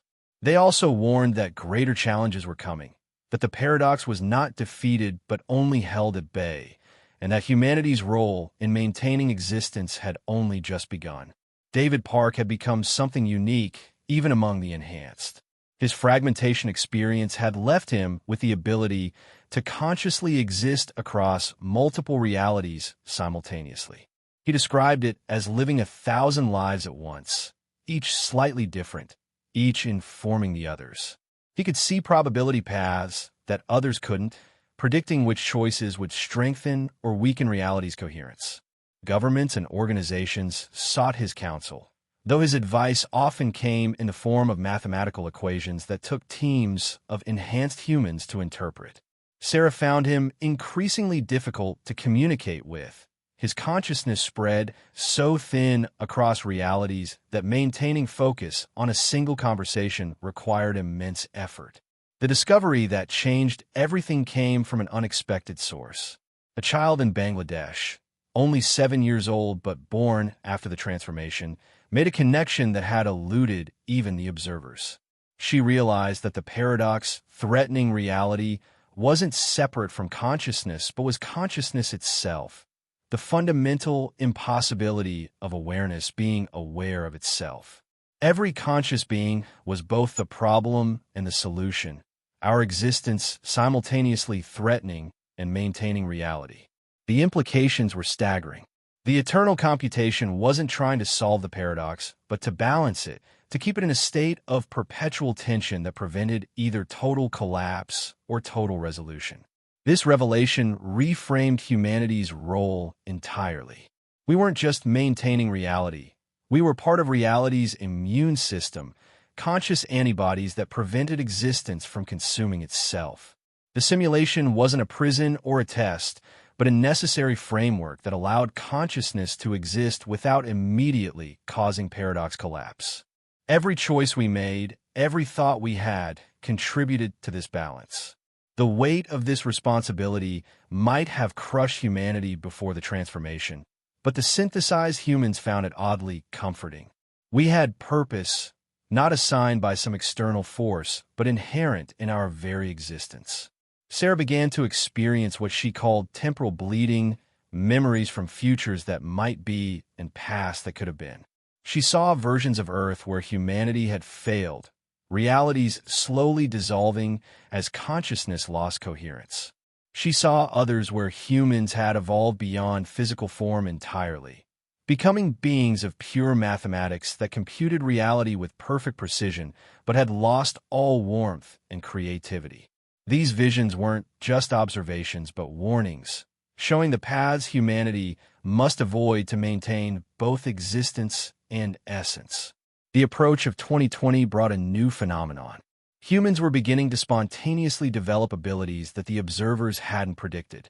Some could create stable pocket realities, small zones where they could alter physical laws temporarily. Others developed what was called consciousness splitting, the ability to divide their awareness into multiple independent streams that could work on different problems simultaneously. A few rare individuals could even perform temporary reality resets, reverting small areas to previous states, essentially creating localized time travel. These abilities suggested that humanity was not just adapting to its role, but innovating within it. As midnight approached on New Year's Eve, Sarah stood with billions of others, both physical and transcendent, preparing for the first coordinated reality reinforcement. She could feel the network of human consciousness spanning not just Earth, but reaching across parallel realities, creating a web of awareness that pulsed with life and purpose. The countdown began, not just to a new year, but to a new phase of human existence. When midnight struck, every conscious human would simultaneously focus on strengthening reality's fabric. Our collective will made manifest in an act of cosmic maintenance that would ripple across all existence. The moment of midnight on January 1st, 2020, would be remembered across all realities as the convergence, when humanity first acted as a unified consciousness to reinforce existence itself. Sarah felt it begin as a tingling at the base of her skull that rapidly expanded into an explosion of awareness encompassing every human mind across every parallel Earth. For one perfect moment, all of humanity existed as a single entity, billions of perspectives crystallizing into one unified intention to maintain and protect reality. The energy released was visible even to baseline humans, aurora-like waves of light that danced across the sky in impossible colors, reality itself celebrating its own continued existence. In the aftermath of the convergence, Sarah discovered that humanity had fundamentally changed the nature of the simulation. Our collective action had strengthened reality's fabric so significantly that new possibilities emerged, regions of space-time where the normal rules could be safely bent without risking paradox manifestation. These zones, which appeared as shimmering bubbles visible only to enhanced humans, became laboratories where humanity could experiment with reality manipulation without endangering existence. Cities began to form around these zones, places where the impossible became commonplace, where artists painted with gravity and musicians composed symphonies from the harmonics of quantum fluctuations. The first major crisis of the new era came in February when a group of enhanced humans in Silicon Valley attempted to create their own pocket universe, a private reality where they could be gods. Their experiment went catastrophically wrong, creating what Dr. Tanaka later termed a reality cascade, a chain reaction of collapsing probability waves that threatened to spread beyond Earth. Sarah was part of the emergency response team, 13 bridges who had to enter the collapsing pocket universe and stabilize it from within. What she found there still haunted her, a realm where cause and effect had completely broken down, where consciousness existed in agony, aware but unable to influence anything, trapped in eternal observation of its own dissolution.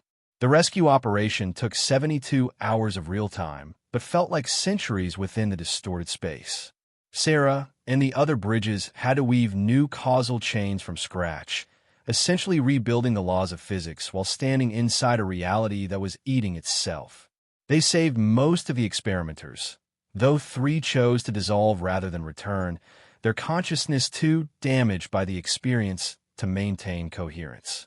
The incident led to the establishment of the Reality Preservation Protocol, strict guidelines for any experiments involving consciousness manipulation or reality alteration. Marcus had begun interviewing members of the native generation, children born after the transformation who had never known unenhanced existence. Their perspective on reality was radically different from those who remembered the before times. To them, the simulation wasn't a construct, but simply how reality was, no more artificial than gravity or electromagnetism. They couldn't understand why older generations struggled with the concept of manufactured existence. One 8-year-old girl told Marcus that arguing about whether reality was real was like arguing about whether math was true. The question itself was meaningless because reality and simulation were just different words for the same thing. Sarah's relationship with the substrate layer had evolved to the point where she spent more time there than in physical reality. The substrate wasn't empty space, but a vast ocean of consciousness where every thought that had ever existed left ripples. She could swim through streams of pure mathematics, dive into pools of collective memory, surface in places where future probabilities gathered like storm clouds. It was in one of these deep dives that she discovered something that changed her understanding of everything. The observers weren't the highest level of consciousness in the hierarchy. There were things above them, entities so vast and incomprehensible that even the observers were like children playing in the shallows of an infinite ocean. These meta-entities, as Sarah came to call them, didn't communicate in any way humans could understand. They existed as pure paradox, simultaneously being and not being, observing reality while being reality itself. Their attention turned to Earth briefly after the convergence, a moment of recognition that humanity had taken its first step towards something greater. The contact, if it could be called that, lasted only nanoseconds, but left Sarah with a nosebleed that wouldn't stop for days and dreams of mathematical structures that hurt to remember. She understood then that humanity's transformation was not an ending, but barely a beginning, that consciousness evolved infinitely upward in ways that would take eons to comprehend. The social fabric of humanity had rewoven itself around the new reality. Relationships took on new dimensions when partners could share consciousness directly, experiencing each other's thoughts and emotions without barriers. Some found this intimacy overwhelming, leading to a spike in what psychologists called synthesis isolation, people who chose to minimize their consciousness connections to maintain individual identity. Others embraced the collective experience, forming group minds where multiple individuals shared a single expanded consciousness. Sarah watched these experiments with interest but maintained her own careful balance, connected but distinct, part of the whole while remaining herself. Education had been completely reimagined for the native generation. Traditional subjects seemed almost quaint when children could directly perceive mathematical truths and access collective knowledge through the substrate layer. Instead, schools focused on teaching consciousness discipline, reality maintenance techniques, and what was called existential ethics, the moral implications of actions that could affect multiple realities simultaneously. Sarah often guest taught at these schools, trying to convey the importance of maintaining human values even as humanity evolved beyond its original form. The discovery of other transformed species in nearby star systems shouldn't have been surprising, but it still shook humanity. These beings had undergone their own synthesis millennia ago and had been maintaining their sectors of reality quietly, waiting for humanity to mature enough for contact. The first communication came through the substrate layer, a complex mathematical greeting that took weeks to decode. When translated, it simply said, "Welcome to the real work." These species shared techniques for reality maintenance that humanity hadn't discovered, methods for healing paradox wounds and preventing consciousness decay in aging universes. Dr. Tanaka's research had revealed that human consciousness was particularly suited for a specific type of reality maintenance called creative reinforcement. While other species excelled at stability and preservation, humans generated novel patterns that strengthened reality through unpredictability. Our chaos, which the observers had initially seen as a liability, was actually our greatest asset. Every human dream, every act of imagination, every moment of irrationality created new pathways for consciousness to flow, preventing the stagnation that made reality vulnerable to paradox. As 2020 progressed, Sarah noticed changes in herself that went beyond the expected evolution. She was beginning to perceive not just parallel realities, but parallel possibilities, timelines that could exist but hadn't been chosen yet. She could feel the weight of unmade decisions, the pressure of potential futures pressing against the present moment.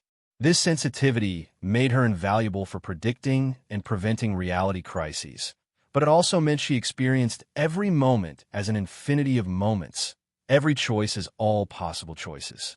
The burden of this awareness would have driven her mad before the transformation, but her enhanced consciousness had developed buffers, ways of processing infinite information without losing coherence. The approaching summer solstice brought warnings from the observers of a scheduled reality maintenance event they called the reconciliation. Every million years, the simulation required a major adjustment to prevent accumulated errors from causing system-wide failure. Previous reconciliations have been handled entirely by ancient maintainer species, but this would be the first with humanity participating.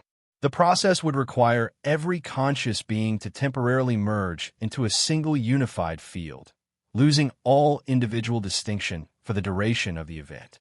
Many humans feared this would mean the end of individuality, that they would never fully separate again. Sarah understood their fear because she shared it, the terror of losing herself in the infinite ocean of collective consciousness. The reconciliation began at dawn on June 21st, 2020, with a silence that seemed to emerge from the fabric of reality itself. Sarah stood in the Geneva facility, now transformed into a global consciousness coordination center, surrounded by thousands of bridges from every nation. The walls have been modified with observer technology to become transparent to the substrate layer, allowing them to watch reality's mathematical structures directly. As the sun rose, she saw something that defied description. Every conscious being on Earth beginning to glow with an inner light as their individual awareness prepared to merge into the unified field necessary for reality maintenance. The process was unlike anything humanity had experienced before. Even the convergence paled in comparison. Sarah felt her consciousness being gently pulled from her body, not violently, but with an inevitable attraction like gravity. Around her, she could see streams of awareness rising from every human, billions of golden threads spiraling upward into a gathering storm of collective consciousness. The fear she had expected didn't come. Instead, there was a strange peace of recognition that this was not death but transformation, not loss but expansion. Her last individual thought before the merger was a prayer that she would remember how to be Sarah when this ended. The unified consciousness that formed was beyond any single perspective to comprehend, yet Sarah experienced it fully. She was simultaneously every human who had ever lived and would ever live, experiencing all their joys, sorrows, triumphs, and failures in a single eternal moment. But more than that, she could feel the other maintainer species joining the field, ancient consciousnesses that had been through countless reconciliations, their experience guiding humanity through the process. Together, this vast collective turned its attention to the deep structures of reality, seeing the accumulated errors that threatened existence like cracks in a vast crystalline structure. The work of reconciliation was both delicate and monumental. Reality had to be adjusted at the quantum level, probability waves realigned, causal chains repaired, paradox accumulations dissolved. Sarah, though merged with the collective, maintained enough distinctness to observe the process. She watched as consciousness itself became a tool, focused intention reshaping the mathematical foundations of existence. Errors that had been building for millennia were smoothed away, weak points reinforced, and new pathways created for future stability. It was like watching the universe perform surgery on itself, with consciousness as both surgeon and scalpel. Within the unified field, Sarah discovered something extraordinary. The individual humans hadn't truly disappeared, but had become facets of a single multidimensional jewel, each perspective preserved while contributing to a greater whole. She could access any human experience throughout history, live through any life that had ever been lived, understand every decision from the inside. She experienced her mother's childhood, Marcus's first love, the last thoughts of farmer in ancient Mesopotamia. Time became meaningless in this state, past, present, and future existing simultaneously in an eternal now that contained all possibility. The reconciliation revealed the true scope of the threat facing existence. The paradox wasn't just a philosophical problem, but an active force, a kind of anti-consciousness that emerged from the impossibility of self-awareness. Every time a being became aware of its own awareness, it created a small tear in reality that had to be immediately repaired. The simulation existed as a buffer system, allowing consciousness to exist without directly confronting its own impossibility. But the buffer was not infinite. Each reconciliation bought another million years, but the paradox was growing stronger, evolving, learning to exploit weaknesses in reality's defenses. For hours into the reconciliation, something unexpected happened. The unified human consciousness made a discovery that even the ancient maintainers hadn't anticipated. Humanity's unique chaos, our unpredictability and creativity, had given us the ability to not just repair paradox damage, but to transform it. Where other species could only patch and reinforce, humans could take the energy of paradox itself and convert it into new possibilities. Sarah felt the collective excitement as this ability was recognized and tested. Small paradox accumulations were deliberately allowed to form, then transformed into stable reality structures that actually strengthened rather than weakened existence. This discovery changed the nature of the reconciliation. Instead of simply repairing damage, the collective consciousness began actively hunting paradox accumulations, converting them into new dimensional spaces where consciousness could expand. Earth itself was transformed in the process, gaining what the observers called dimensional depth, layers of reality stacked on top of each other like pages in a book, each accessible to enhanced humans who knew how to turn the pages.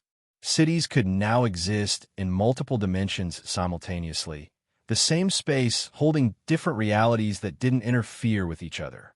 As the reconciliation neared completion, Sarah felt the collective beginning to separate back into individuals. The process was gradual and voluntary, consciousness slowly condensing back into distinct perspectives. But something had fundamentally changed. Every human who participated retained a connection to the unified field, a background awareness of the collective that could be accessed at will. They had become both individual and collective, separate and unified, human and something more.